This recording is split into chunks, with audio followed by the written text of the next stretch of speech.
Hello అండి, అందరికీ welcome to కొంచెం స్పెషల్ డిషెస్. చల్లని సాయంకాలంలో వేడివేడిగా ఏదైనా తాగాలి అనిపించినప్పుడు సింపుల్గా రుచిగా ఉండేలాగా సూప్ ఎలా చేసుకోవాలో చూపిస్తున్నాను. చేసుకోవడం చాలా సులభం అండి, రుచి కూడా చాలా బాగుంటుంది. ఎలా చేసుకోవాలో చూపిస్తాను.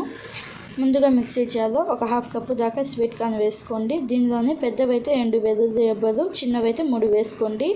1 ఇంచు దాకా అల్లం పైన తొక్క తీసి శుభ్రంగా కడిగి వేసుకోండి. దీనిలోనే ఒక 2-3 టేబుల్ స్పూన్ల దాకా నీళ్ళని కూడా వేసుకొని మెత్తని పేస్ట్ లాగా గ్రైండ్ చేసుకొని పక్కన పెట్టండి. ఇప్పుడు స్టవ్ ఆన్ చేసుకొని కడాయి పెట్టుకొని ఒక 2 టేబుల్ స్పూన్ల దాకా నూనె వేసుకోండి. దీనిలోనే ఒక 2-3 పచ్చిమిర్చిని సన్నగా కట్ చేసుకుని వేసుకొని సన్నగా కట్ చేసిన క్యారెట్ ముక్కలు, అలాగే పచ్చి బఠానీ ఒక 2-3 టేబుల్ స్పూన్లు వేసుకుంటున్నాను. వెజిటేబుల్స్ మీ దగ్గర ఏముంటే అవి వేసుకోండి. క్యాలీఫ్లవర్, బ్రోకలీ, బీన్స్, క్యాప్సికమ్ ఇలాగా వెజిటేబుల్స్ మీకు ఇష్టమైనవి మొత్తం వేసుకొని ఒకసారి బాగా కలుపుకొని సన్నగా కట్ చేసిన ఉల్లిపాయలు ఒక 3 టేబుల్ స్పూన్ల దాకా వేసుకొని ఉల్లిపాయలు పచ్చివాసన పోయి కొంచెం పింక్ కలర్కి వచ్చేదాకా ఫ్రై చేసుకోండి. ఉల్లిపాయలు పింక్ కలర్కి వచ్చిన తర్వాత స్వీట్ కార్న్ ఒక 1/2 కప్పు దాకా వేసుకొని వెజిటేబుల్స్ అన్నిటినీ కూడా ఒక 70-80% ఉడికేదాకా ఫ్రై చేసుకోండి. ఇలాగా వెజిటేబుల్స్ అన్నీ 70-80% దాకా ఉడికిన తర్వాత మంట లో ఫ్లేమ్లో పెట్టేసి స్వీట్ కార్న్ పేస్ట్ వేసుకోండి. మనం గ్రైండ్ చేసిన స్వీట్ కార్న్ పేస్ట్ వేసుకొని లో ఫ్లేమ్లోనే ఒక 2-3 నిమిషాల పాటు కలుపుతూనే ఉండండి, లేకపోతే అడుగంటేసిద్ది. ఇలాగా ఒక 2-3 నిమిషాల పాటు కలుపుకున్న తర్వాత ఒక 2-3 గ్లాసుల దాకా నీళ్ళని వేసుకోండి.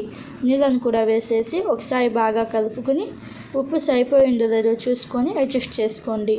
ఇలాగా కొంచెం ఉప్పు వేసుకొని ఒకసారి బాగా కలుపుకొని పైన మూత పెట్టేసి మీడియం ఫ్లేమ్లో ఒక 4-5 నిమిషాల పాటు బాయిల్ చేసుకోవాలి.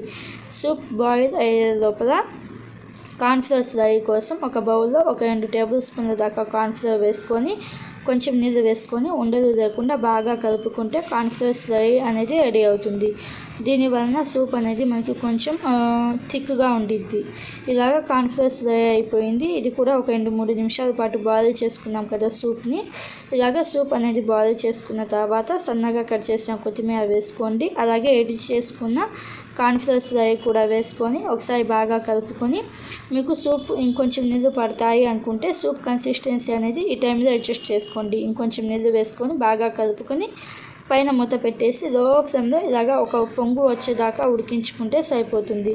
ఇలాగా ఒక పొంగు వచ్చిన తర్వాత ఒకసారి బాగా కలుపుకోండి. పర్ఫెక్ట్ కన్సిస్టెన్సీ అంటే సూప్ ఇలాగా ఉండాలి. పర్ఫెక్ట్ కన్సిస్టెన్సీ వచ్చిన తర్వాత పెప్పర్ పౌడర్ ఒక 1/2 టీ స్పూన్ నుంచి 3/4 టీ స్పూన్ దాకా వేసుకొని ఇంకొకసారి బాగా కలుపుకొని మంట ఆఫ్ చేసుకోవాలి. అంతే అండి, చాలా ఈజీగా సింపుల్గా మనకి మొక్కజొన్నతో సూప్ అయితే రెడీ అయిపోయింది. టేస్ట్ అయితే చాలా బాగుండిద్ది. అప్పటికప్పుడు చాలా ఈజీగా సింపుల్గా చేసుకోవచ్చు. ఒకసారి ట్రై చేసి ఎలా అనిపించిందో కామెంట్ బాక్స్లో చెప్పండి. Thank you friends, bye bye.